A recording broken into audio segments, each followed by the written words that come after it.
Qu'il s'agisse du Burj Khalifa, du Pentagone ou de votre maison, le poids de ces structures est en définitive supporté par un élément structurel appelé une semelle de fondation.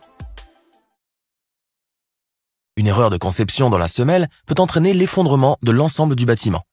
C'est pourquoi une conception correcte des fondations est cruciale.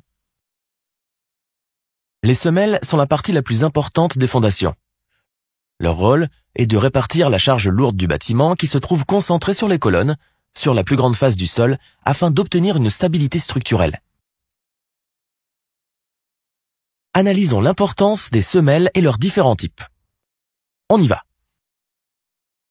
Avant de comprendre comment sont conçues les semelles, vous devez d'abord apprendre quelque chose sur le sol. Plus précisément, les ingénieurs doivent analyser le sol à un endroit particulier pour déterminer s'il est capable de supporter une quantité calculée de charge. Si le sol est compressible sous charge, l'excavation est effectuée jusqu'à ce que la couche incompressible qui peut supporter la charge soit trouvée.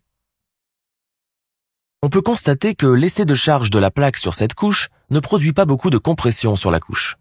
Cette couche de sol, dans la physique du génie civil, est appelée strate dure. Sur cette strate dure, on peut ajouter des colonnes pour transférer la charge et recouvrir la fosse de terre. Grâce à ce procédé, le sol devrait être en mesure de supporter assez facilement la totalité de la charge structurelle. Cependant, cette charge concentrée sur les colonnes entraînera une contrainte excessive dans le sol en raison d'une surface de contact moindre. Si cette contrainte dépasse la capacité portante du sol, celui-ci subit l'effet de poinçonnement, ce qui entraîne un déséquilibre de la structure et, à terme, des fissures, voire une défaillance de l'ensemble du bâtiment. Pour éviter ces défaillances, on peut augmenter la surface de contact entre le sol et les colonnes. Ajoutons une plaque, c'est-à-dire la semelle, à la base de la colonne. La charge sur la colonne sera maintenant répartie uniformément sur le sol par l'intermédiaire des plaques. Cette plus grande surface de contact réduit les contraintes sur le sol et le bâtiment reste solide. Le travail principal d'un ingénieur structurel dans la conception d'une semelle est de déterminer la surface et l'épaisseur de la semelle. Ces deux facteurs sont déterminés en fonction de la capacité portante du sol du site et du poids du bâtiment.